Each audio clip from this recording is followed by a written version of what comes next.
ਰਣਮਰੀਤ ਦੀ ਇਹ ਹੋਣ ਦੀ ਨਹੀਂ ਹੈ। ਮੇਰੇ ਪਰਦਾਦਾ ਜੀ, ਦਾਦਾ ਜੀ, ਅੱਬੂ ਵੀ ਸਾਰੇ ਮਤਲਬ ਨਸਲੀ ਹੈ ਨਾ ਰਣਮਰੀਤ ਦੀ ਖਾਨਦਾਨੀ, ਤੇ ਇਹ ਚੱਲਦੀ ਆ ਰਹੀ ਹੈ।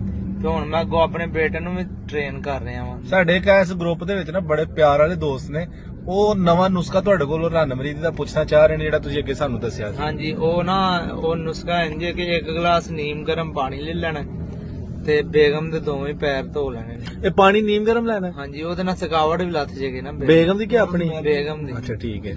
ਫਿਰ ਉਹ ਘੁੱਟਣ ਦੀ ਵੀ ਲੋੜ ਕੋਈ ਨਹੀਂ ਪਏਗੀ।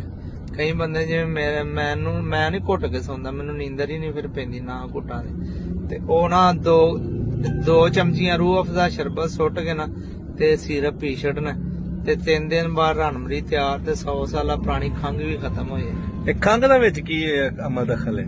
ਉਹ ਜਿਹੜੇ ਪੈਰਾਂ ਦੇ ਵਿੱਚ ਵਿਟਾਮਿਨ ਹੁੰਦੇ ਨੇ ਉਹ ਖਾਂਸੀ ਵੀ ਖਤਮ ਕਰਦੇ। ਤੇ ਜੇ ਬੰਦਾ ਉਂਝ ਹੀ ਵੱਖੀ ਚ ਠੁੱਡੇ ਛੁੱਡੇ ਖਾ ਲੇ ਤੇ? ਨਹੀਂ ਉਂਝ ਨਹੀਂ, ਉਹ ਤੇ ਫਿਰ ਅੰਦਰ ਮੇਦਾ ਹਿਲਾਣ ਵਾਲੀ ਗੱਲ ਹੈ। ਠੀਕ ਹੈ ਜਨਾਬ।